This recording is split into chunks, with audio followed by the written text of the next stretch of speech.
fofo, up with no-dos, grinding, killing rhymes, flow like the Nile, Toto. Never gave a care for haters, okay, so, even though they like fashion, negativity logos, tonight it's all clear. Can look up in the mirror and feel we finally here, the problems will disappear. Thumbs up, yep, you can put it in the air, all wow, all smile, so yeah, we finally here. It doesn't matter what you say, it only matters what you do. Tonight is gonna start. Can you make it through the pain? Right around the came. My people never run away. It only matters what you do. Make it through the strain. Right now, okay? We gotta meditate and pray. You might just wanna fall, but tonight we standing tall. Right now, they come and slowly go away. You can make it through the storm, and just don't give up, give up. Every night before I go to sleep, I say a prayer. And every time I sit and eat, I always say a prayer. I pray that God will stay forever watching over me. I never know what the Creator has in store for me.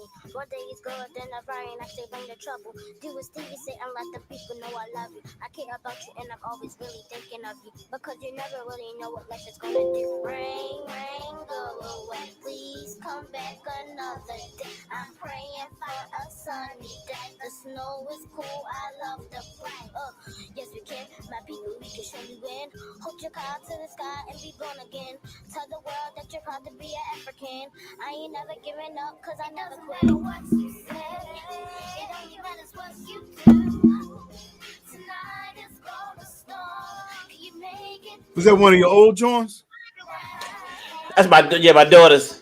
That's when they was little, huh? Yeah. Oh, was that you rapping on there? No, that was a dude named Kai. Brother Kai, he's nice, real good. All right, I'm gonna fade this down.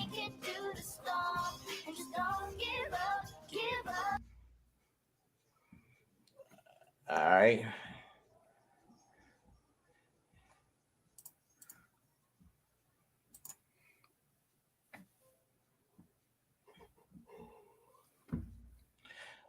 All right.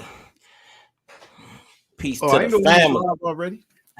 Now I had put that on before as we was coming in there. Peace to the family. Tuned into Reality Speaks, where information plus Black power breaks the chains. Tonight we have a very special. I'm not gonna say guest because we still working together. We still putting in that work out in the community. We started together in the community some 29 years ago, and yes, in October it'll be 29 years, and we just continue to do our mission. To put forth the effort of educating our community, not just educating, but working in the community to make some things happen. So I'm pleased to have my good brother, one of my spiritual guides in life. This brother, I talk to him and we talk about a lot of deep stuff, talk about a lot of things that's going on in the community and our own personal lives and different things of that. But man, great brother. Man, it's just good to have brother Senbi Akau. I don't have my thing queued up with my claps and stuff, you know what I'm saying? But I would have gave you the round of applause. I gotta get that thing working, man. I gotta get that queued up. So I could have gave you that. But how you feeling today, brother, tonight? Spirit is strong, definitely strong, ready to share, ready to talk about some good, powerful information and a powerful subject pertaining to manhood. No doubt. Man, I appreciate you coming out. Normally, what we have been doing is getting people to come out here to the shop on Wednesdays where we got the, Reality Speaks backdrop, in our mini lecture series and all. But, hey, nevertheless, we did the last session because it was bad weather with Sister, our lawyer that we have, Sister Pennington, Esquire. So we had her on. You want to check that out. And the channel was growing, so we want y'all to, to share. We want y'all to join in and ask some questions. And, my brother's going to do a presentation. It's called Becoming a Superhero. So, y'all get ready. get ready to put your thinking caps on, listen, and hopefully you get some information. He has a manhood training program that he's preparing to do within our community because we definitely need to man up in the community. So, this brother has that. So let me turn the presentation over to Brother Senbi Akau. Yes, sir. Thank you, brother. Thank you. I appreciate the introduction and the invitation to be on the program tonight. So yeah, let's get straight to it. Becoming a superhero or becoming Heru. 9x9x9 manhood matrix. We're gonna get into it. So I'm approaching this. Well, if you can add on to the theater or the stage, the presentation. So I'm approaching this manhood thing from a particular angle called the superhero syndrome, the perfect pressure. And that's the title of my one of my newest books that I wrote last year, actually, the superhero syndrome. So let's get right into it and look at what this thing is all about here. All right, so the perfect pressure. Now, the reason I call it the perfect pressure is because there's a tremendous amount of pressure on people in the society. Wait a minute. Hold on, UV. Wait a minute. I hear some talking coming from somewhere. Wait a minute. I think it's one of my.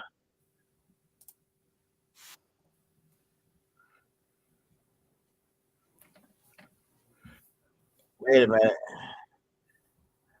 Oh, wait a minute. This is supposed to be.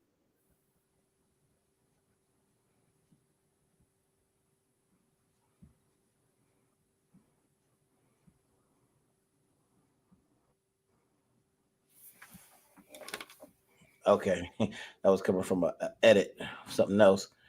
Okay. All right. We're good to go. Okay, so again, let's get it. We got a lot of important things to cover, some important ground to cover. And so we're talking about the perfect pressure because of the tremendous pressure that's put on people throughout the society, the pressure to be perfect, which is impossible to be perfect. No one or everybody or no one is going to do everything right. So being perfect does not exist, but what is right is basically what is in the eye of the beholder about what is right or what is wrong. It just depends on who's looking and what standpoint they coming from. All right. So there's no universal perfect, although there are some agreed upon standards that are accepted among many pertaining to various things. But even that is very changeable because people get moody and based on their different opinions and where they are for the day. So the key is to strive for your own satisfaction and fulfillment of your own creative level of attainment. Okay, but that doesn't mean we don't have any agreed upon standards, but let's dig into this. The perfect pressure. Okay, society pretends to have equal and reasonable standards for all people to live by. But at the same time, we witness that there's much ambivalence in society, as much hypocrisy and as much contradiction when it comes to certain standards with certain groups of people, different standards for genders, etc. And so it could be very confusing to people. And it can stifle people's natural creative expressions. And it could also guilt people into living up to artificial standards. So there's pressure on both sides, both men and women, both boys and girls. And this pressure is applied by both sexes onto themselves and each other. The pressure to be perfect in an imperfect world is never ending. It's an uphill struggle between acceptance and rejection. People try to fit in and be accepted and avoid being rejected by others. And each person participates by also deciding who to accept and who to reject for their own preconditioned reasons. Okay, we getting there. We getting into it. So as men, we're under the perfect pressure to be the hero, right? In fact, not just to be a hero, but to be the superhero. But not just a superhero, the superhero. All right.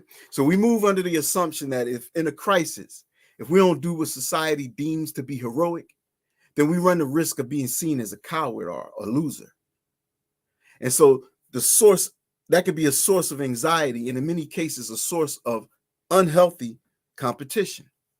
All right, rock with me now. The media's influence contributes to the perfect pressure as well. As you see the superheroes saving the damsel in distress. We know those images that we get bombarded with at a very early age. They shape and mold our desires to be praised. The superhero is the object of the beautiful young woman's affections, and the nerdy, cowardly type gets ignored and humiliated. So we carry these images into adulthood from these, fantastical movies and stories we hear about and see. And we carry these expectations and these images into our relationships and our marriages. And so it's not only the males who are conditioned with these notions, but the females also carry these expectations and fantasies into adulthood and into their relationships and marriages, to marry the hero, to be saved by this knight in shining armor that comes and handles everything, takes all her worries and cares away. But what this can produce is a fear of failure in men. The societal conditioned male ego is constructed in a way that failure is dreaded, and the idea of it is very daunting, to the point that it could be paralyzing in many males. And then you got the perfect pressure that is represented, by the over masculine male, or the one who is overreaching, I should say, and start becoming a bully. And out of his fear of falling short, he overcompensates, becomes toxic in his expression of competitive valor. Therefore, those who express the syndrome, which I'm talking about the superhero syndrome, usually are at two extremes. Some do nothing and some do too much. So the underachievers can become jealous, envious, and resentful of the overachievers. And the overachievers can become arrogant, judgmental bullies. Both can engage in self-abuse by using drugs or performance-enhancing or self-medicating drugs to attempt to ease the anxiety, depression, and the pressure from the outside. And in extreme cases, suicide can be the result. But I want to be a superhero. There's nothing wrong with me wanting to be a superhero, is it? Why can't I be a superhero? Almost every boy grows up fantasizing about being a superhero, being the best and the greatest at whatever we're called to do. Whatever task, we want to get praised for the result. We want to be successful and get celebrated. First from our parents, then our peers, then eventually our mates, our wives, our partners, and our children. We want to be admired, looked up to, honored, and celebrated as the one who can do it all and do it the best and save the day. And we compete against one another to receive that reward.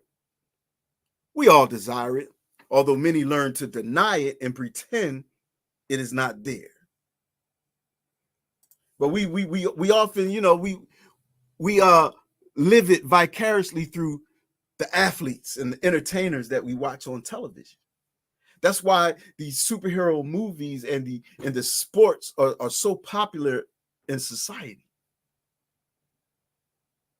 Because deep down inside, every male wants to be that hero. And there's nothing wrong with that at all. That's natural. But see, sometimes we might cover it up with the fake humility or an air of higher moral authority and spiritual evolution, meaning we pretend that we don't want to get the laurels, that we don't want to get the praise, that we don't want to win and be the hero or the superhero. Okay?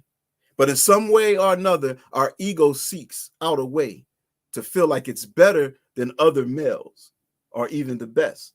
You see, so if I have a certain type of syndrome that I will talk about a little later, if I have a certain type of syndrome that makes me hide and make excuses, I'm still trying to make myself feel superior because I'm saying, I'm above those silly low-life antics of the brutes that are competing for everything. But secretly, I desire to be the hero. So the syndrome is rooted in the ego's need to be approved of, accepted, admired, praised, and loved. It's a natural need, though.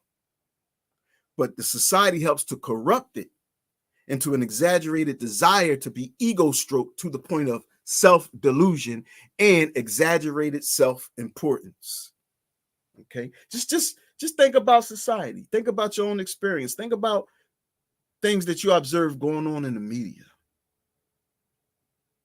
It's done by putting so much pressure on males to always win, to always be right, and to have all the answers and the solutions to problems. So even if the man has no answers, no solutions, and has no ability to win on a particular occasion, he learns to pretend like he does or like he doesn't care. So he pretends like he does have the answers when he doesn't, or pretends like he doesn't care. And he may even attempt to stifle and undermine others who may really have the answers and solutions, especially if these others that may have some answers and solutions are the women or are the children. But this is not the behavior of every man, but of many men who suffer from what I call the superhero syndrome. All right, so at this point, we're just going to take a deep breath. And we're going to read this freedom statement of relief.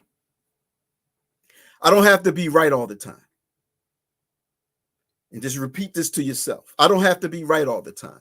I don't have to have all the answers. I don't have to be the smartest, the best, the bravest, the strongest. I don't need to have the most money, the most beautiful woman or women. I don't need to be the best dressed. I just need to be the best me that I can be. And even if I fall short of that, that is okay. I am allowed to have flaws. I'm still loved enough. And I'm still loved even though I am not perfect. In fact, my imperfections are part of my uniqueness and my greatness. Ashe.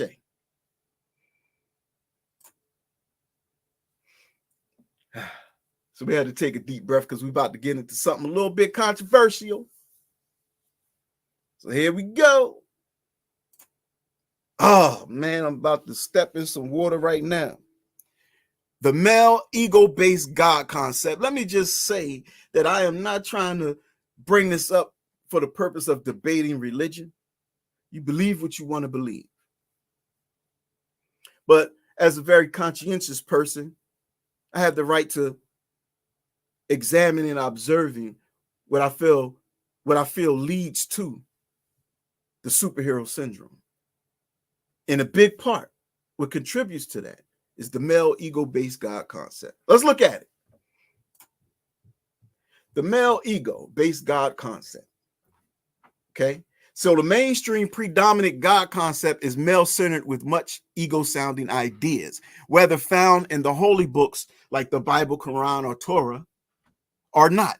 These ideas still permeate through society. So it don't matter if you are religious or you don't go to church, mosque, or whatever. The ideas of the male ego-based God concept permeate the society. They influence our thinking. And so I'm not talking about those who get deep into the esoteric meaning of things when it comes to religions and religious books, because when you get into the esoteric meaning of things, you know, there's a deeper understanding. But I'm talking about what the mainstream gets as far as religious interpretations and religious ideas and connotations, things floating on the surface. These ideas permeate society and influence people's opinions and behaviors. For example, God or Allah is the ultimate father figure. And I'm talking about whether your God is a white man or a black man. He's perfect, all powerful, all wise, and ever present. Now, in Christianity, God the Father has one begotten Son named Jesus, who is also perfect, all powerful, and all wise and everywhere. In Islam, the Father Allah sends a male prophet, Muhammad, to present God's message. And the angels of both religions are most, if not all, males. So then when we get into the scripts or the scriptures they put forth a standard of character and behavior that males are urged to live up to. Yeah, and females are too, but we're talking about males today. Even though no one on the planet today has had a living example of any of these gods and prophets and angels that are talked about within the scripts, people still have the pressure on them to live up to those type of characters. Although some would argue that their contemporary teachers and prophets and messengers do provide the examples. But we know that within all these spiritual houses, you'll find most of the men falling short of the glory of God, quote unquote, due to their quote unquote sinful nature. Therefore, they have to request forgiveness for it. And then there's a pressure that people within these congregations put on each other by judging and condemning and gossiping one another as they observe one another fall short of the glory of God, as they say. However, it's a little back door carved out to escape a little bit of the pressure. If you acknowledge that you have a sinful nature and that you can never be as perfect as these gods. Yet and still the pressure is still on you because you have guilt and fear about what's going to happen to you after you die. You're going to heaven or hell based on your behavior. And many of us know how difficult it is to transform behaviors and negative conditionings that we've been harboring our whole lives. No matter how much you pray, how much you kneel at the altar and ask God for forgiveness, these conditionings, these habits, these behaviors plague you year after year. And you feel, and if you're under the religious umbrella of the teachings and expectations, it carries a certain guilt with it. And then you may tend to project that guilt on other people. Because man has made God in his image and likeness and has convinced most that God made man in his image and likeness. So man has developed an idea of what he thinks God is in his mind and what he would like God to be. So in his imagination, out of the male's imagination, and out of what the male would like God to be, out of his image and likeness. So you got the Father, the Son, and the Holy Ghost. Look at all them men. Where are the women? Where is the her? Where is she? The male, God made man in his image and likeness, but in whose image and likeness was the woman made? Oh, she was formed from man's rib, right? Silliness. But where is she? Huh? What happened to her? Where's she at? How arrogant, egotistical, and delusional we got to be as men to want to take all the credit for all this creation in our spiritual texts. When we all enter the world through a woman's womb, but right in the holy books, that woman comes from man. Very interesting. All the evidence in the world points to man coming at least through a woman. No evidence whatsoever pointing to a woman coming from a man's rib. What type of games we playing with ourselves here? Males have the seed, females have the egg. Both are equally involved in the origin. What type of egotistical, male chauvinistic maniac would try to diminish the value and significance of half the reason we are here, the woman? And we wonder why some men are so stressed out. We wonder why we under this pressure. This pressure to be perfect. Thinking that males are responsible for everything. The sustainer, the creator, the protector, the provider. The males do everything. You do everything. But we know in real life, it ain't like that. Why we want to follow a system that makes us believe that it should be like that? It's totally unrealistic. We put too much damn pressure on ourselves as men. And the pressure is based on ego-based nonsense. Ego-based nonsense. So, this is a quote. Across the world, women tend to live longer than men, said Brandon Yan, a resident physician at the UCSF School of Medicine and a research collaborator at the Harvard T.H. Chan School of Public Health, who is the lead author of the study. Both institutions collaborated in the research. The life expectancy of men in the United States is nearly 6 years shorter than that of women, according to new research published in JAMA Internal Medicine. I'm not saying what the reason is, but I'm saying it could be a very contributing factor, a very big contributing factor, that more stress, mental stress, the stress of more expectations, men trying to be the man, be the one, be the savior, be the hero, when it is supposed to be a shared responsibility. And in fact, it is in real life, but we got people fantasizing about this male savior. He's the source of providence and protection. But they'll blame the evil in the world on the woman, Eve, the temptress. Okay?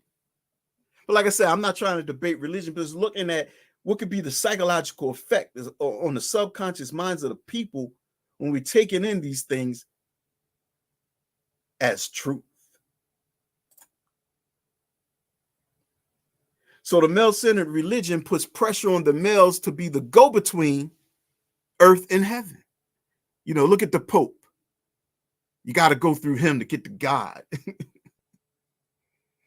Or to be the messenger and the prophets, you know, that lead humanity into salvation. Where the women representations at? Ain't she responsible for any of this?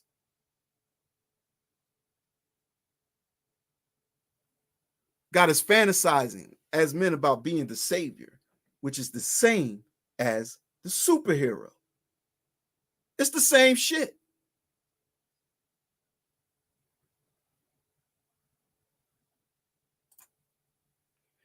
Then you got God being a jealous God. More male ego shit. Praise the male God and his son and prophet and angels. Worship no others besides him or receive wrath and chastisement. So you know man created this idea because when males exercise these characteristics of jealousy and praise me and no one else, we call it narcissism, right? But yet you praise and celebrate God for being jealous? Who put this nonsense together? Who put this nonsense together? This whole thing is a damn setup to be under the perfect pressure, the pressure to be perfect. All ego-driven desires. That's what it is. To be praised, to be worshiped, to be followed, to be admired, to be looked up to be loved and adored. Again, these things are natural, but they've been perverted by society.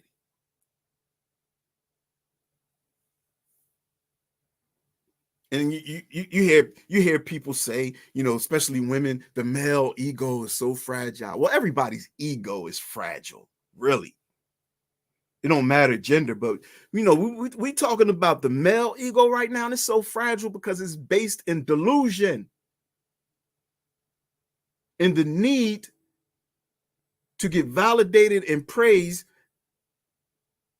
by that which is outside of themselves, by others outside of themselves. And to a degree, it's a healthy thing. It's a necessary thing to be approved of and to be adored and admired. But it gets out of control when you become too absorbed in the need to be ego stroked at an expense of becoming delusional, where now you think you're over important or more important than you really are, when you need to really at sometimes just sit down, shut up, and learn something, or yield, or acknowledge, when it's someone else's turn. Don't try to have all the power. Don't try to be in control of everything, because you're going to wear yourself out. You're going to exhaust yourself. It's too much pressure. Stop deluding yourself. That wasn't how it was meant to be. Again, freedom, statement of relief. We need some relief from this pressure. Repeat after me to yourself or out loud. I don't have to be right all the time. I don't have to have all the answers. I don't have to be the smartest, the best, the bravest, the strongest. I don't need to have the most money, the most beautiful woman or women. I don't need to be best dressed. I just need to be the best me that I can be. And even if I fall short of that, that is okay. I am allowed to have flaws. I am still loved, even though I am not perfect. In fact, my imperfections are part of my uniqueness and my greatness. Ashe.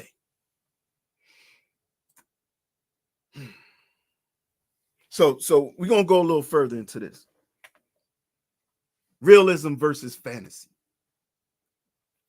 So some pressure is good for challenging people to grow in character and wisdom. Okay, so I'm not saying that all pressure is bad. Some pressure is good, and pressure in life is necessary, and the pressure in life is not going to go away. So I'm not saying there should be no pressure, but some pressure is just unnatural and ridiculous that we put on ourselves. But nonetheless, life is naturally going to put pressure on us to grow in character and in wisdom, to evolve and grow beyond the beast-like nature that needs refinement.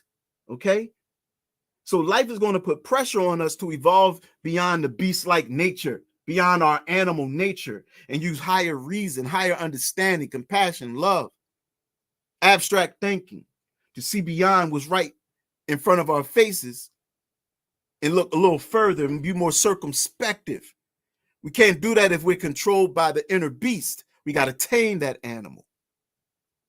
So religion, spiritual, and cultural systems have been created for that reason, so humans can learn and grow from the wisdom accumulated throughout the annals of time. When man and woman has aspired to be God-like, societies and civilizations have achieved great feats of unity, cooperation, and technological advancements. But the most important advancements to be made, however, are in the areas of character development. The more people who have high character, the more developed a civilization and society will become, and the longer it will be sustained. The emphasis has to be on the part of being that functions beyond the animal and the ego, parts of the brain and personality. Complete spiritual systems were formulated over time that achieved that end, or at least attempted to move in that direction. Why? Because there's something great and powerful, and very awesome within all of us. And we can feel it and we can sense it. We know deep inside of ourselves that we should be able to do the things that the movies and the animated films make us fantasize about. Yeah, we feel inside. And if we didn't have that potential, we wouldn't even be drawn to that type of entertainment. When we know that these superheroes, when you get my book and read it, I break down just, the various different superhero traditions and characters from all over the world, the myths that inspire humanity to go beyond the basic nature and evolve into what they call supernatural, which is really just what you do when you tame the animal within. That energy is now conserved and transmuted into higher activity, where now you have greater abilities. But we feel cut off from that, from our greatness in many ways. And there's reasons for that. Our ability to even just effectively deal with the mundane, everyday things of life becomes compromised if we don't understand how to tame the animal within and awaken your inner hero, or Heru, the will.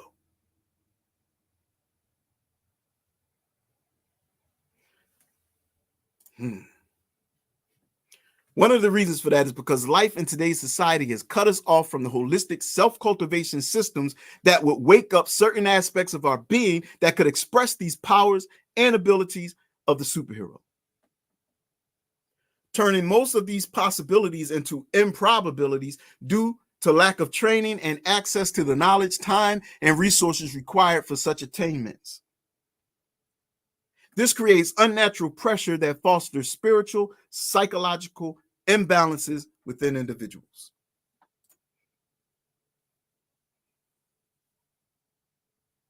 And as a result, you have pressure that can either burst pipes, or that same pressure can create diamonds.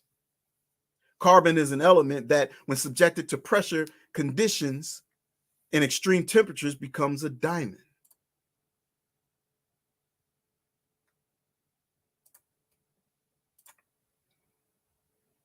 Water pipes burst because the water inside them expands as it gets close to freezing. And this causes an increase in pressure inside the pipe. When the pressure gets too high for the pipe to contain it, it ruptures. Think metaphorically now.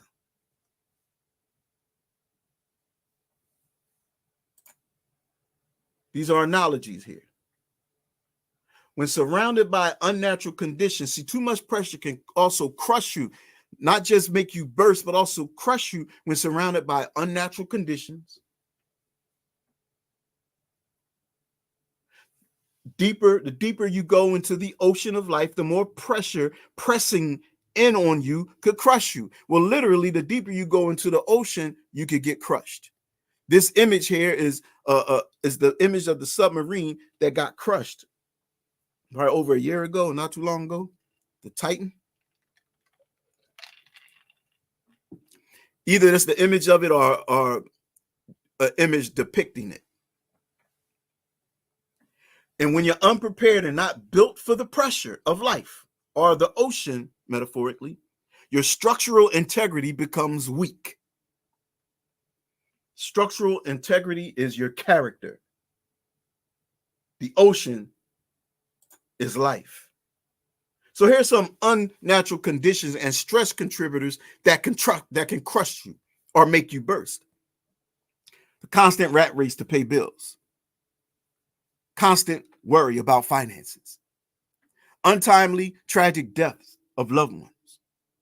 Constant bombardment of negative news events. Breathing in atmospheric toxins. Poor dietary habits. Neglected communities. Struggle to fit in and keep up with the social trends. Addiction. Sedentary lifestyles. Gender struggles and wars. Constant competition within all aspects of society, like business, workforce, relationships, school, etc. Health issues, crime and violence, unjust oppressive conditions, racism, environmental racism, unresolved trauma, the changing economy, peer pressure, public scrutiny. Man, we need some relief. Woo! So physicists explain how Titan's catastrophic implosion, that submarine that imploded, I guess they said it was rich, like these billionaires that were exploring. I forgot what they said they was looking for in the ocean, and their submarine got crushed by the pressure. It was an implosion instead of an explosion. The submersible Titan that recently garnered much of the world's attention experienced a catastrophic implosion, according to the U.S. Coast Guard. Northeastern Global News reached out to Arun Bansal, University distinguished professor of physics at Northeastern, to provide a basic overview of the physics involved and the violent consequences associated with it. Quite simply, an implosion is the opposite of an explosion. An implosion, the force acts outward. But in an implosion, the force acts inward.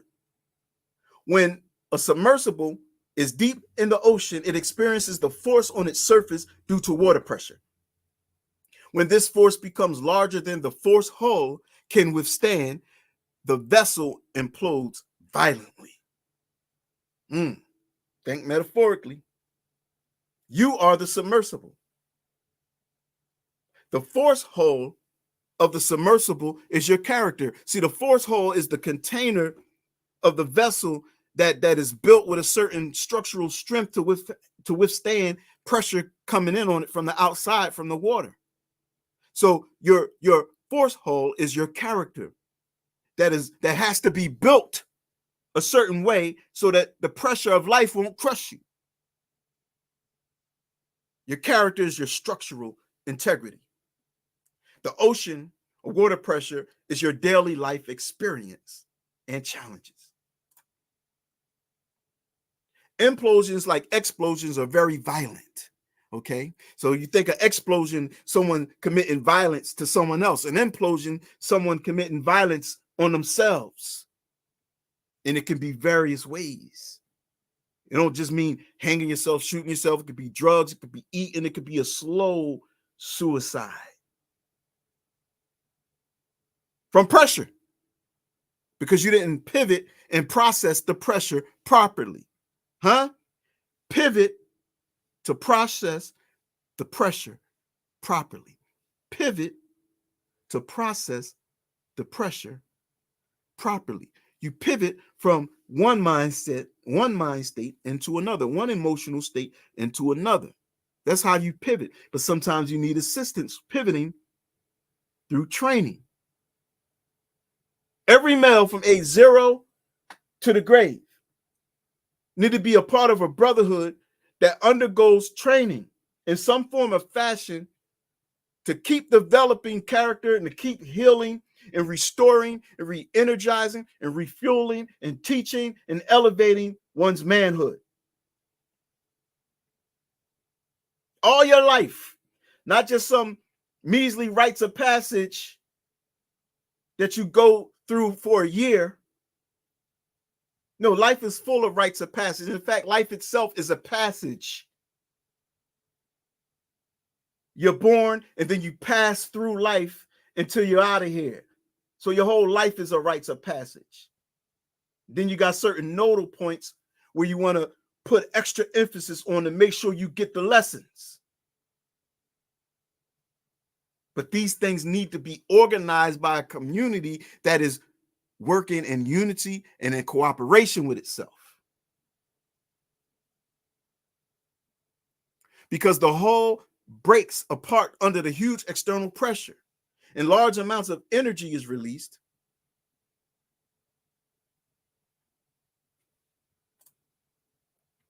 The key is the design of the hull, the character that protects the vessel, you, against the large external water pressure that is trying to crush the hull.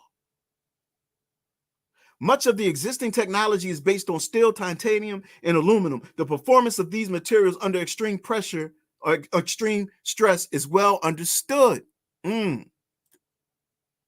However, the Titan's hull had an experimental design. I mean, it was a new jack. It was new. It wasn't no veteran. It used mostly carbon fibers, which have the advantage of being lighter than titanium or steel, so Titan could have more space for passengers. So they altered the structure. They took it off its natural or original design that kept it strong. The properties of carbon fibers for deep sea applications are, however, not that well understood. So they were venturing to something new. Not well understood. It can crack and break suddenly. I don't know. Can we call that America? Also, Titan had previously gone for deep sea dives a few times, which would have contributed to the fatigue of the hull to make the hull more prone to catastrophic failure. The exhaustion and weakening of your body-mind systems due to unrelenting pressure. You get fatigued, you get exhausted with this constant pressure of life, but you always expect it to be strong, but yet are not equipped with the elements of character within your being to meet the pressure coming in on you from the outside with equal pressure from the inside. That pressure that you got to meet with the outside has to be in the form of knowledge and understanding and wisdom and strategy and certain elements of character, which we will get into. So how do you respond under the pressure? Do you burst? Does the pressure crush you? Do you implode? Or do you allow the pressure to shape you into a diamond?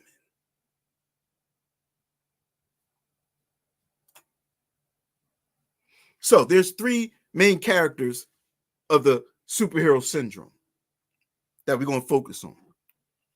We got the excessive one, also known as the dishonorable cheater, the deficient one, also known as the hiding coward, and the balanced one, known as the authentic hero. The excessive one, the dishonorable cheater, explodes under the pressure. The deficient one, who becomes the hiding coward, implodes under the pressure. And the balanced one, who's the authentic hero, has the structural integrity to meet the pressure. We all have some to some degree. We all have all three to some degree within us. What one will you put attention to and emphasize?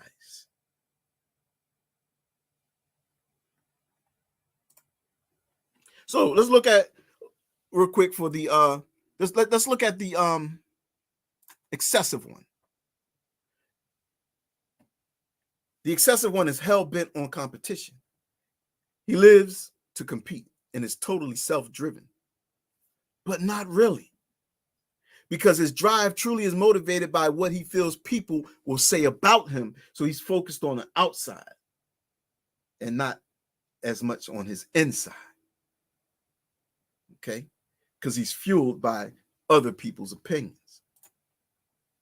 He has an unnatural, exaggerated sense of self-importance, an inflated need for ego stroking and approval. He feeds off it and constantly does things to get more praise and accolades because he must keep up appearances. His motivation is to look good in the eyes of everyone and to be the object of admiration and praise, so much so that he may even go to the extreme of using underhanded and dishonorable means to succeed and get ahead. Know anybody like that? Have you been like that? He may become a cheater. And I'm not just talking about cheating on his woman.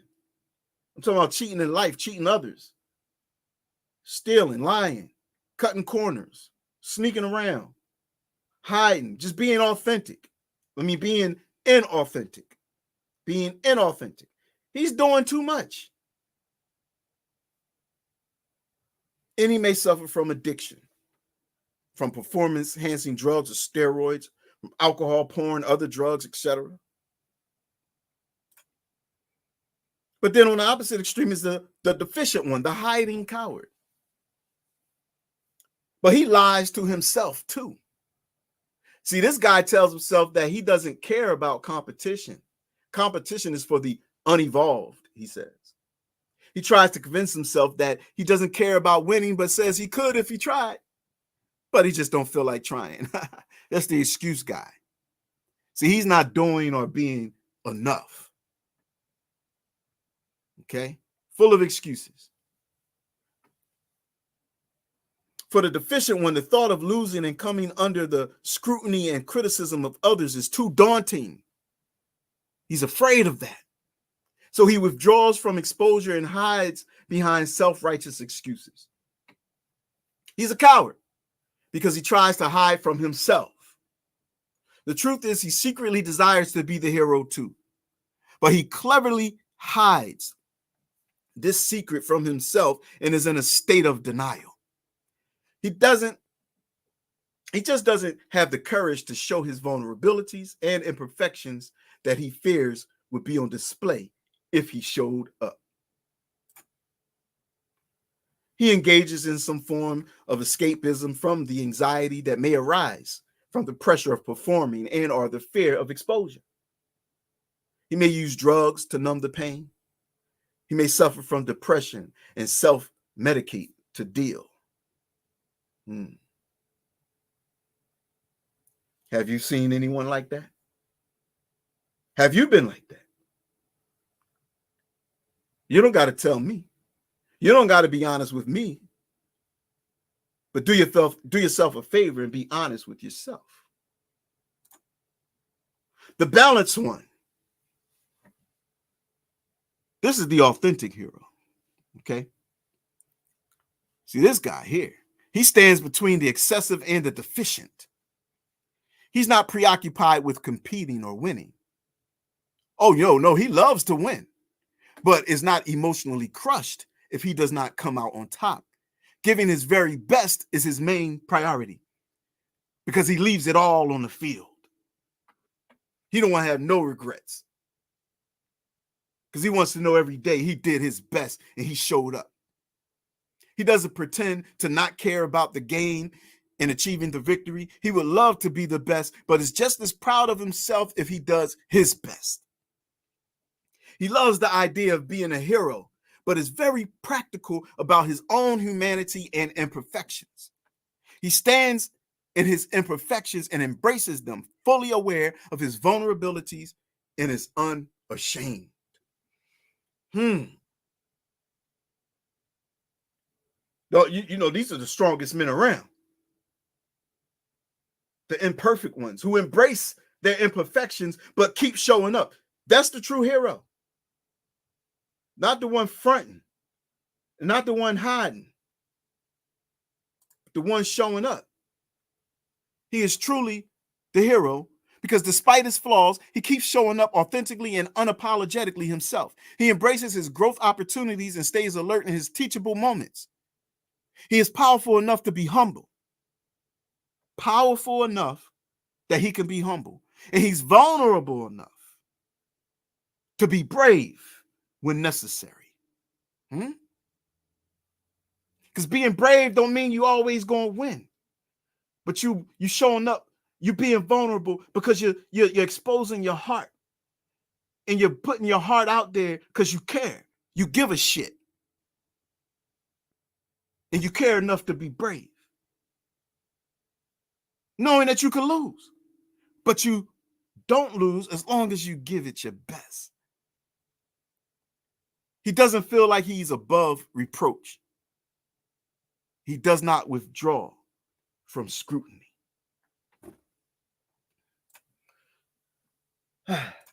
So I just talked about the three main characters of the superhero syndrome. I talk about them in this book, and I also in this book, Superhero Syndrome: The Perfect Pressure, give my superhero syndrome story, my personal superhero syndrome story. and what I experienced through the syndrome. But in this book, I also talk about various aspects of manhood that we as men need to be cultivating to have a more fulfilling, complete, healthy manhood experience so that we could be more of a gift to the world, so that we could give more of a contribution of our authentic self. So you accept your own imperfections and flaws, but that don't mean you leave it there. You constantly put yourself under training, a process of refinement and building yourself, your character, your abilities, your skills. It never stops. And then in the other book, Superhero Syndrome Solution, the playbook, I give specific strategies on how to do just that. Certain scenarios in life, run a play. You run these certain plays to help you get the lesson and the blessing out of every opportunity. You got to open the book. You got to get that book. It's available in physical copy, but it's also available on Kindle. Go to Amazon, get that book. Both books. Because we can have fun with these books, brothers. So what I'm putting together, what I've put together and is still putting together, because the work is always in progress, it's something called the 9x9 Manhood Matrix. 9x9x9.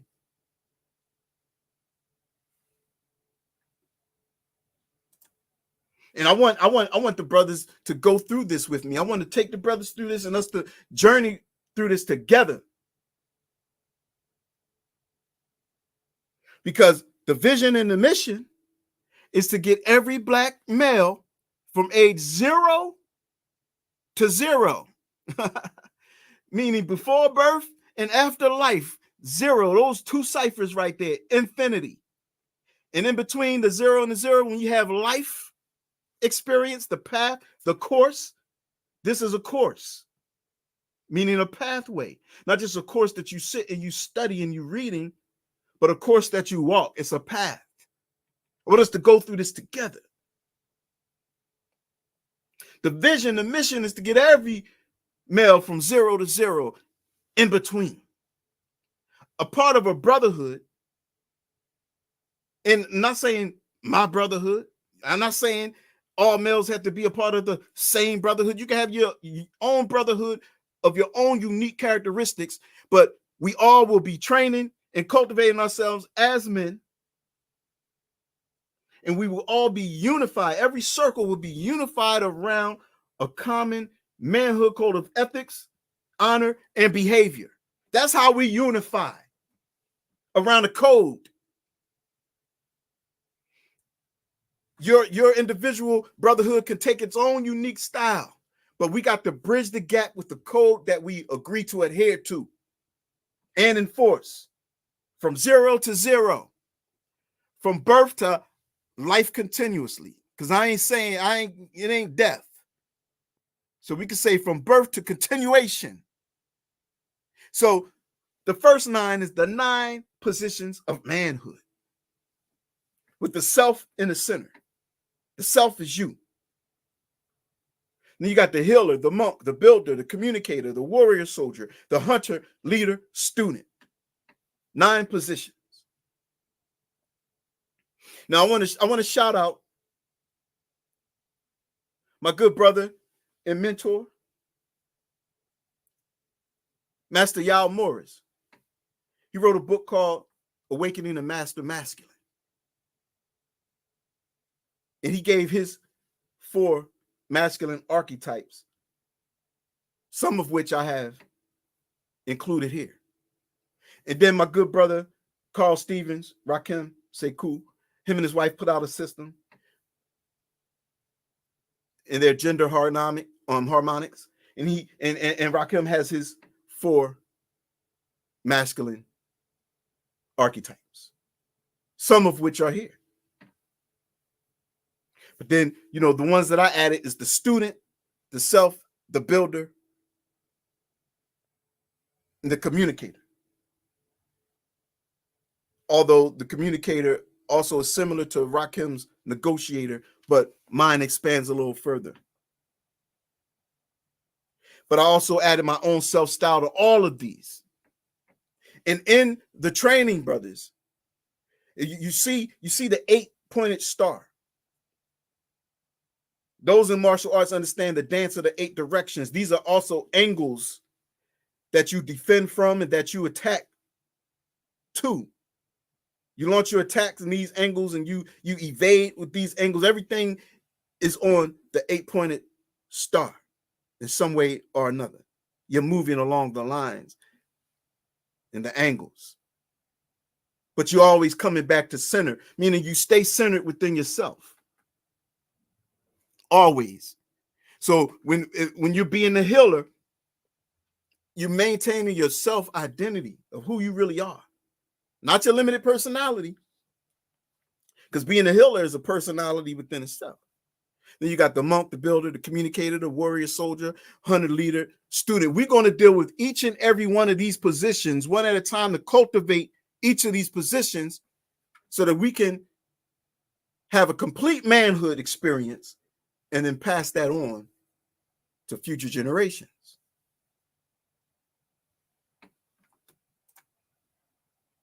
So the self affirmation is I am, as you've seen at the center. And the element, this element of flexibility, see, this is one of the 9 elements of movement. That's the second of the 9 by 9 by 9 matrix, the 9 elements of movement. The self being flexibility. Each of these positions, you're going to utilize all 9 elements from each position, but each position has a special element that more so characterizes the function of that position. And self-flexibility is at the center, because when you're flexible, you bend without breaking. You bend and you extend yourself in different directions, but come back to your central starting point. Always being clear in who you really are. Okay. And so I take my self concept comes from another mentor of mine, Ra'un Nefer Amen. And he breaks down that, but I will be going through that through the course, through this pathway. And then the 9 elements of movement and functionality comes from my teacher of 20 years, Shaha Mfundishi Masi, peace be upon him. He gave us the 9 elements of movement. And I expanded it into the 9 elements of functionality. So the 9 elements of movement and functionality, movement talks about the body or the body mind. The functionality talks about the character. How do you use these 9 elements in relationships and in dealing with life?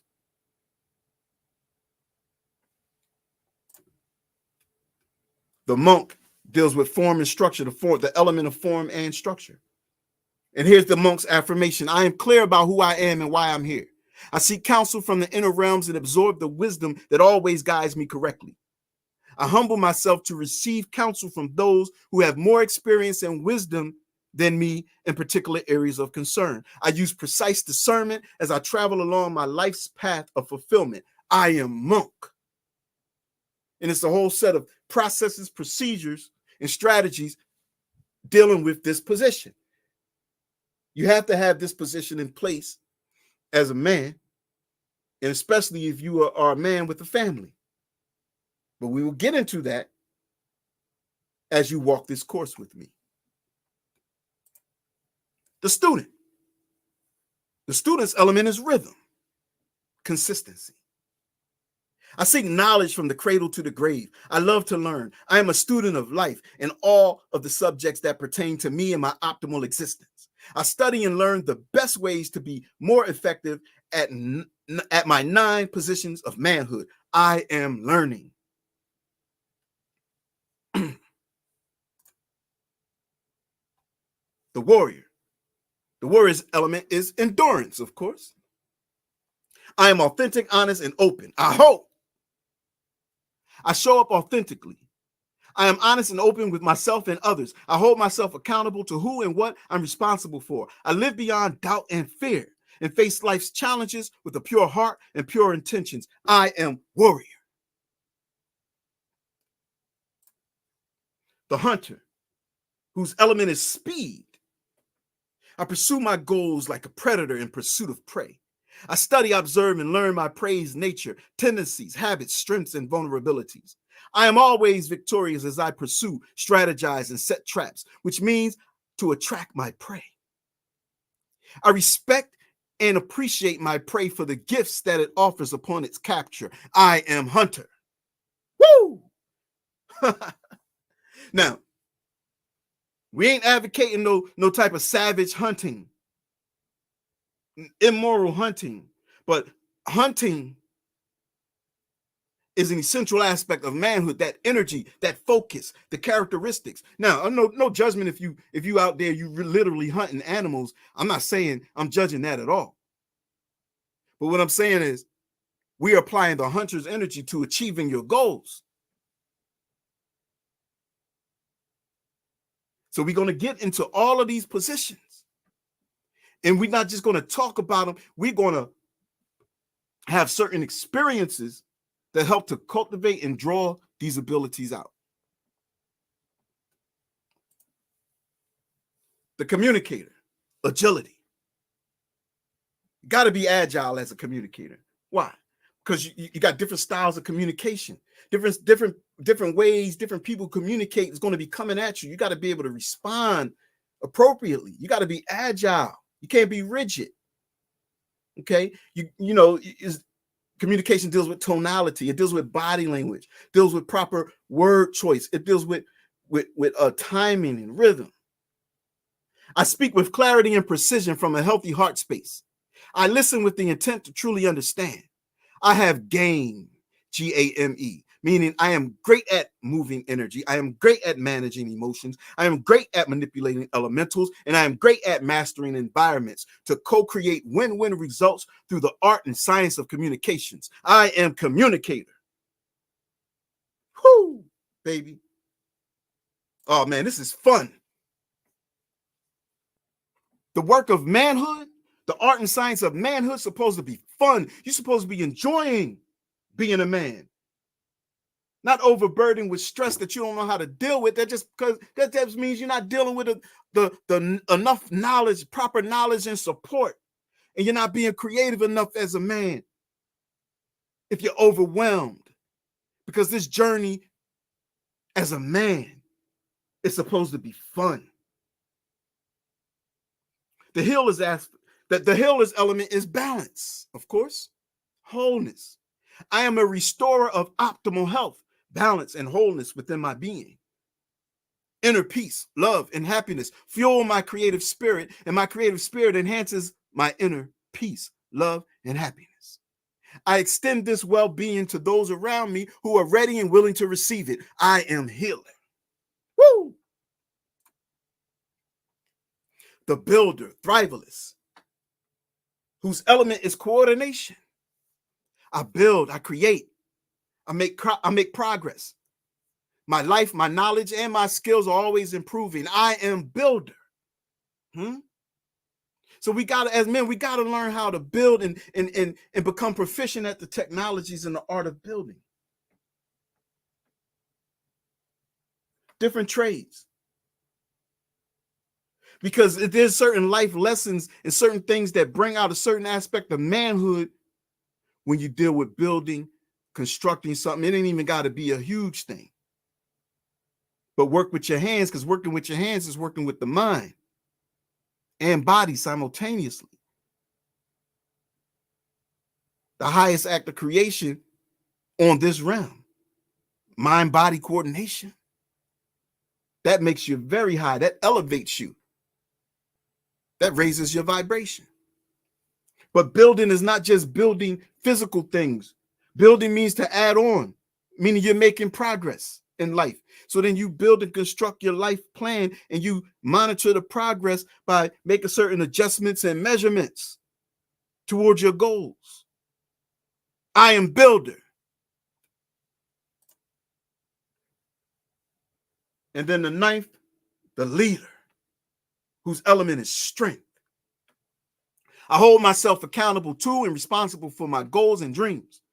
It is up to me to create the life that I want. I accept the charge of leadership, which is to take initiative, organize, and work with people, systems, and processes to fulfill our agreed upon mission and purpose. When I make a decision, I am locked in and I don't look back. My word is my bond. Woo! Look at this face. You see how serious and focused he is? The leader.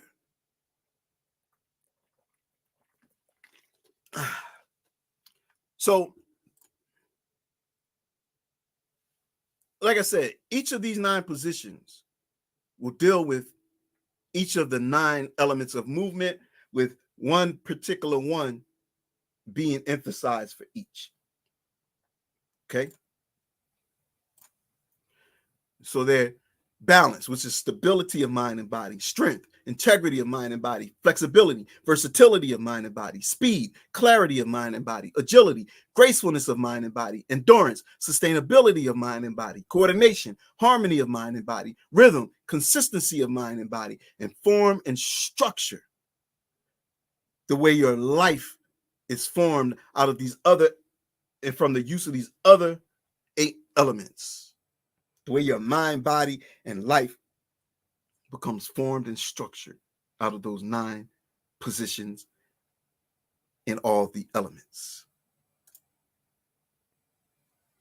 So, what are some things that could get in your way?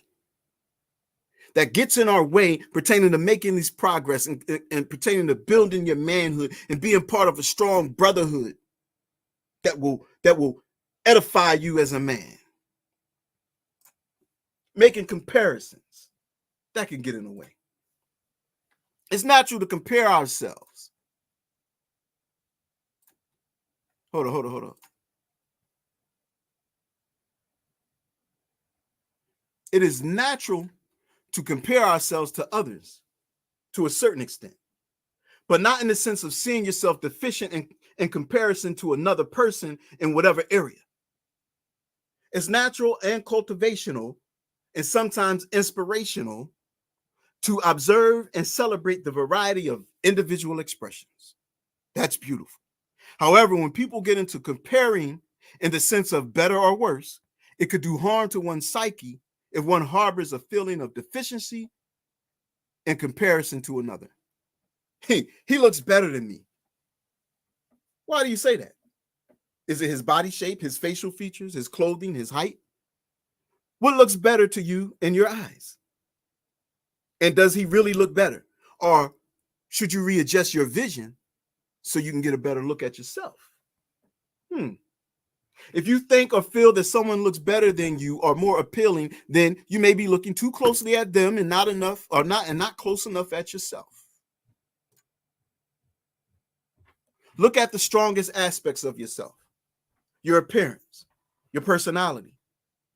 Allow the strong points to inspire you to develop more confidence in your weaker points.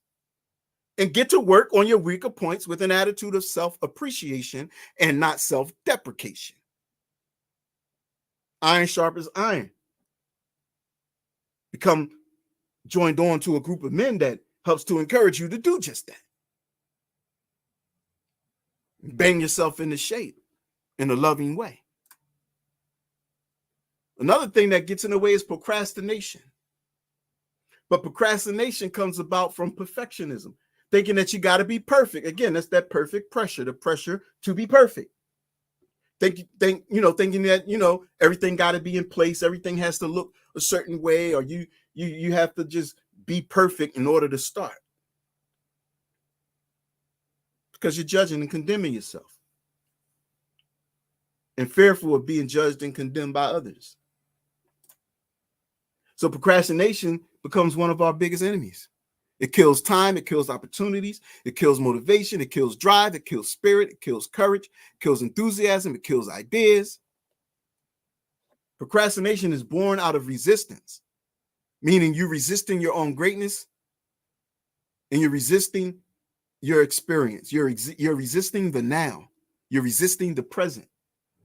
And you're in the future in your mind anticipating how something is, how bad it may be. But we all know that once we do something we've been putting off, when we finally do it, it's nowhere near as bad as we imagined it, because we were in mental resistance.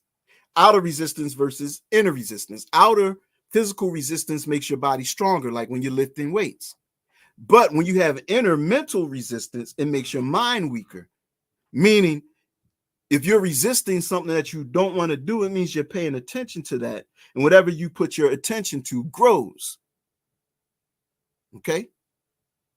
So if you don't want to do something, you need to focus on something else and allow that experience to come through that other thing instead of putting your resistance or your attention on the thing that you don't want.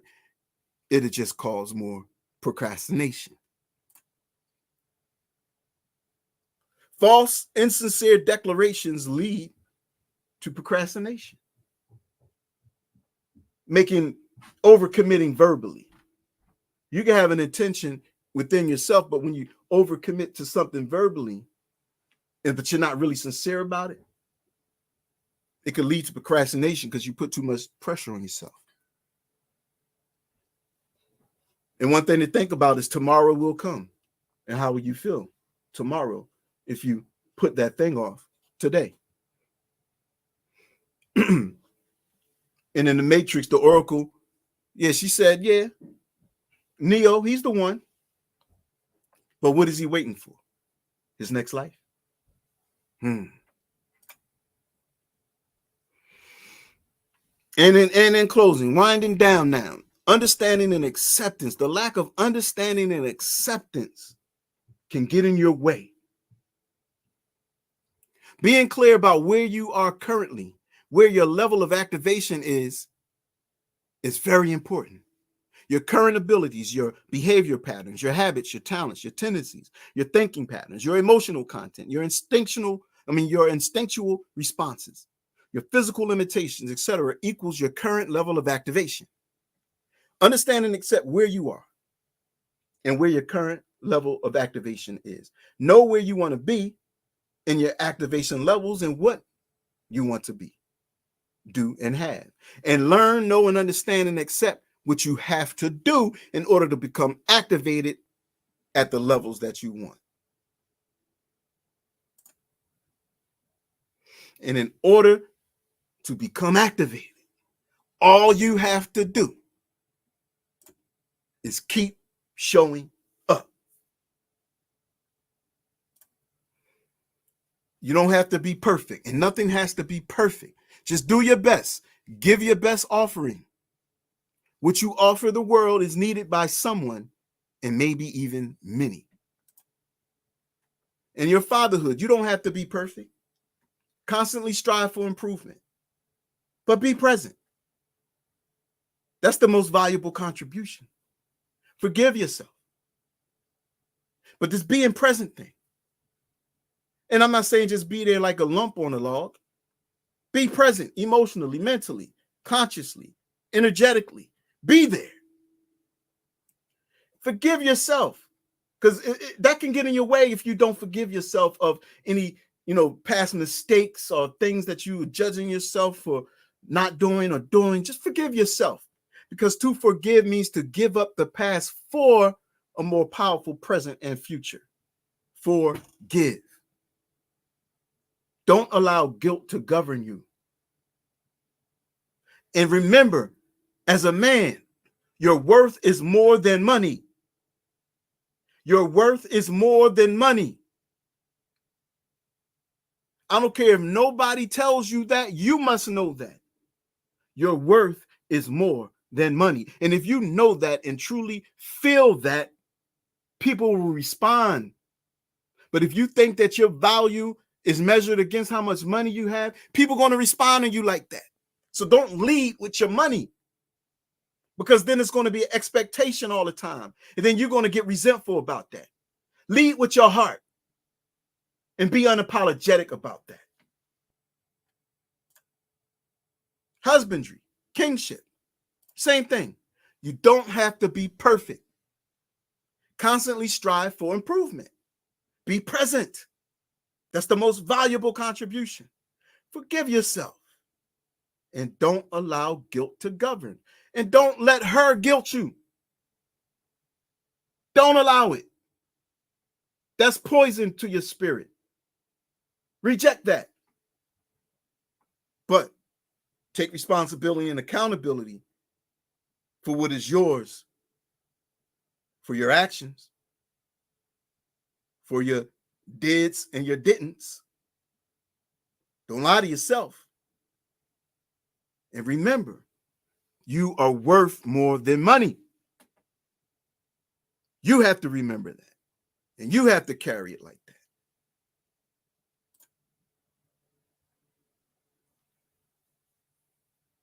So join us in becoming Heru, a superhero.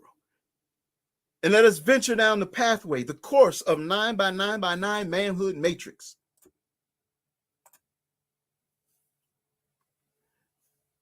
And so contact me at my email, thelevelraiser@gmail.com, for a Super Heru discovery call, where you can get more information about this process.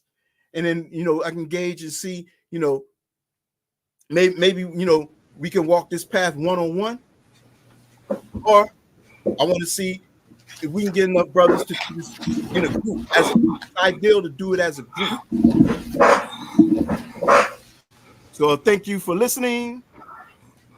Ashe. Ashe. Don't have my hand clappers, but I just clap my hands myself.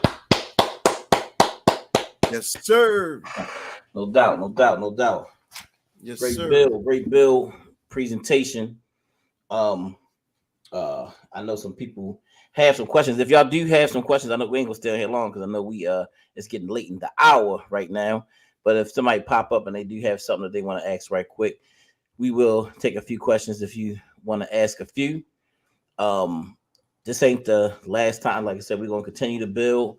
We're gonna continue to bring about these presentations on manhood. But right now, the brother is trying to put together a manhood. And yes, we do, as Black men, we do need to come together more. There is some people who are part of fraternities. There's some people who are part of different religions and stuff, and they do come together a lot. That's right. But then there's people who have been in the movement for a long time, who kind of maybe came in the movement, got hurt, stepped away from the movement, and really almost kind of loners right now, who don't have any body that they actually hang with or hang around. So it's like, I mean, you need it. You need it as a human. I mean, and even me cracking 50, we getting ready to be half a century old. Man, life will throw so much stuff at you. That's why you're here with other people on this earth. That's why you're here with other people, men, women, elders. All of these people are supposed to help you and assist you in your journey here while you're here on earth. You meet many different kind of people, and they help and assist because life can get tough. And many of us get thrown so many different scenarios, so many different things happen to, I mean, if you live a full life, I mean, I'm almost 50, but even living to be 50, you watch so much and you watch so many things happen. You watch people being born, you watch people go away and leave this earth, this plane. And if you're not centered, if you don't have brotherhood, if you don't have a strong queen, if you don't have a strong king or whatever, I mean, it could get tough for either force, the male or the female. But just talk about the whole brotherhood thing. We need brotherhood. Yeah, we need brotherhood in our community. Brothers, I know we've been taught to just be rough and tough. But sometimes you got to cry. You know what I'm saying? You know what I mean? And I know it's awkward to cry in front of another brother, but sometimes, man, those emotions are there. You did it when you came into this world, you know what I mean, as a baby, you know what I mean? You would laugh, you would cry when you didn't really know how to control them per se, per se, but you would, and then at some point, I know we get to the. I'm not saying men supposed to be going around like sniffling and crying all the time. I'm not saying that. You know what I mean? But I'm just saying there is sometimes, man, emotions. You know, and if you keep them bottled up, like you said, you wind up imploding. You know, you can wind up imploding in yourself, and imploding is, you know, heart attacks. Also, you know what I'm saying? Imploding is strokes, aneurysms, and you know, things of that nature. You know what I mean? Or other diseases that actually happen. So, yes, we do need manhoods. So, you know, interested in what the brother's saying, we're gonna be working together with with a lot of this stuff. You know, we already do Mayat Temple of Elevation. So yeah, man. I mean, we appreciate y'all for joining us here tonight. Let me ask you a question. While you talk about, you know what I mean, like don't strive. I mean, you know, like the perfect pressure or whatever. At any point, should a man, I mean, you know, I mean, I know you said you strive to be the best person that you can be. And at any point, should you put pressure on yourself to perfect, like, you know, just different things in general, like, you know, because it's like anything, I guess, anything that you do in life, you know, cooking. Yeah, I mean, you definitely strive for mastery. You know, you want to be masterful. You know what I'm saying? So, but what I'm talking about, you know, the perfect thing is sometimes this perfectionism thing, when sometimes we think we gotta be perfect in order to show up. We might be embarrassed if we're not perfect. You know, just think of a man who like doesn't come around his children because he never has any money. Right. Because he feels ashamed. Or he got an addiction problem. Yeah, he got issues. And That's so what Jay-Z he's talked about. ashamed to come around his children. So if he would have just been authentic and be present around them and in all his flaws, at least they could experience their father. But now, since he didn't, they formed their own story in their mind. Well, daddy didn't love me. Yeah, daddy didn't care about me. Well, if you hear, he was waiting to get perfect before he showed up. Right. You see, if you hear, that's what Jay-Z actually went through. You hear some of his early songs, he be talking about, you know what I mean, talking about his dad and talking about, you know what I mean, like basically, you know, F that dude, you know, he wasn't there. And then you hear him like later on in life in the 444, and you know, he actually, I think, you know, witnessed his dad witnessed his brother die and pass away, which messed him up so much that, you know, he wound up getting on drugs real bad. So he was so ashamed to be around them. And it wasn't until I think the latter years that he actually came around and told him that story. And Jay-Z understood. You know, he understood after a while, you know what I mean? Like, oh, okay. You know, so a lot of times when people are not there, it is a story. There is a backstory of embarrassment. And I'm too embarrassed. I'm not coming around you while I'm drinking. I'm not coming around you while I'm high, or I got these different addictions. So yeah. You, and that don't mean stay in your flaws. That means you constantly trying to improve yourself. Right. Constantly trying to get better, but don't wait to be perfect. Right. Because that ain't never gonna happen. Right. I mean, and that's what a lot of stuff too. You know what I mean? Even honestly, like, I mean, in so many different aspects of life, you know, even if you suffering from skin disease or stuff like that, you know what I'm saying? Like you may, you know what I mean, or even gaining weight. Oh man, you know what I'm saying? You gain weight and you go right, you know what I'm saying? And you're like, man, I ain't going over there, because I don't feel like hearing people say, oh my God, man, you didn't gain, you know what I mean? You didn't gain such, you know what I'm saying? And a lot of times that'll keep, you know, you from going around people and wanting to be around people. That has been a big part of my superhero syndrome. You know, see, I have a personal superhero syndrome story. Everybody does. You know, gaining weight has been a part of mine. It's been a lot of things that I wouldn't show up to because I was ashamed of the weight that I gained. I just was disgusted, you know, because I had this ideal in my mind that, you know, I got to have this warrior's physique, you know, because I'm supposed to be the warrior. And having excess weight on me represents weakness. This is all in my head. Oh, but people, man, but people are very mean If spirited. people say People will say, you know what I mean? God damn, what you did ate a whale? I mean, you get a, you know what I mean? Somebody might say, oh my God, I didn't even recognize you. You know what I'm saying? You be like, you know, and it's like, no, yeah, people say the most and they wait to prey on you. You know what I mean? yeah, There's some people that's sincere who, you know what I mean, who look like, and thinking they mind, but then there's some people who they can't hold it right, back. Oh yeah, I got a chance to get this in. You know what I'm saying? Like, God damn. right. And so you know, so you can't control what people going to say or what they going to think, but you Yeah, can control what you think. So that's yeah, why I point out the importance of being the authentic hero, the balanced one. Because look, I'm showing up and I'm vulnerable.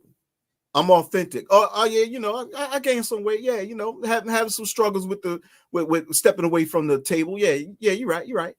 You mm-hmm. know, and I accept that. That just is what it is. I'm doing my best. My bad. I'm not perfect. Let's move on. I'm here. What we doing? You see? Right, And so you just gotta, you know, keep showing up because every day is a game. right. It's the game. And you want to leave it all on the field every game. You don't want to look back on your seasons and be like, dang, I didn't give my best on this game and that game, and I didn't show up for this and that because I was all up in my head with stuff. Yeah, And it may be stuff that other people help put in your head, but it's you who holding on to it. You can let that shit go.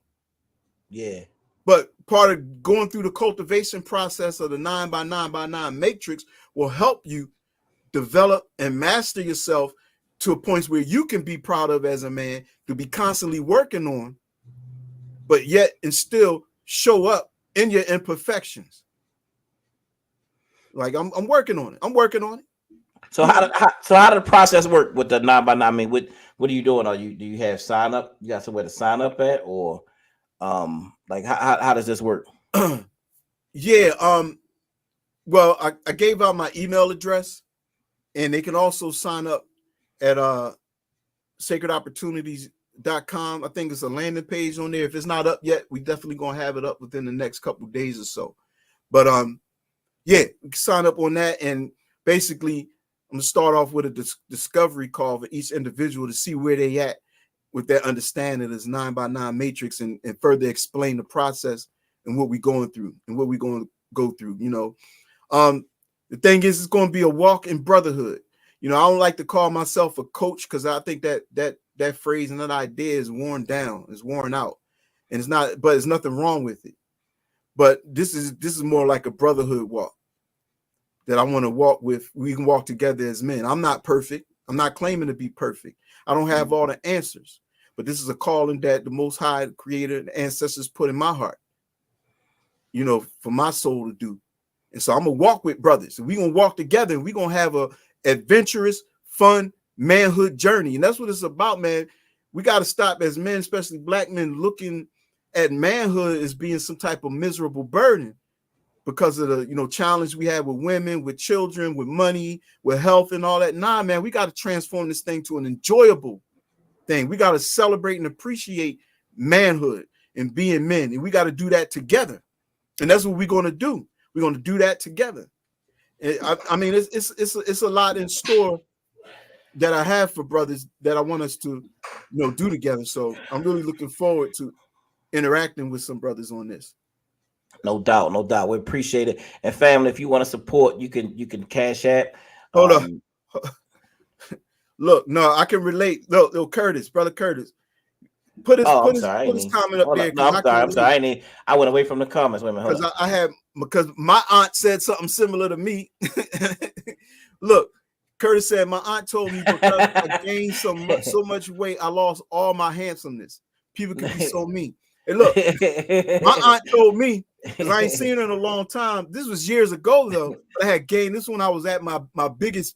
You can call me the original Puff Daddy. That's how puffed I was. You know, minus all the current stuff, nothing about that. I'm just talking about I was puffy in the face, and I was a lot more puffy than I am now. And she said, "Wow, I didn't know skin could stretch that far." It was hilarious, but that shit hurt coming from my aunt. She was how old was she? I mean, she It's my mom's sister, so she's older than my mom. Oh, okay, But I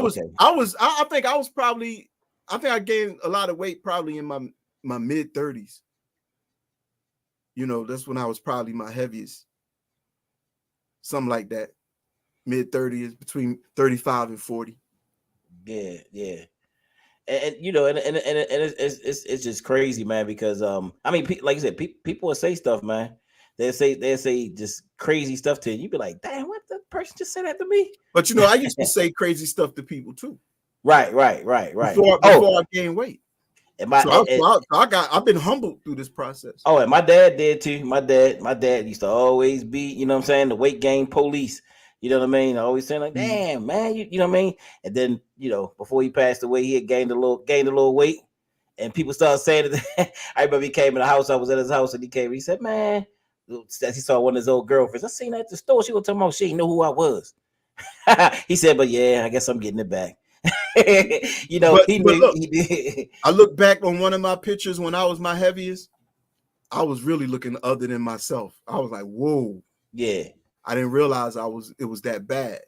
Yeah. You know, and I still got ways to go, man. You know, it is what it is. But the thing is, I'm gonna keep showing up. You know, I had for the superhero syndrome, I had a mixture of all three.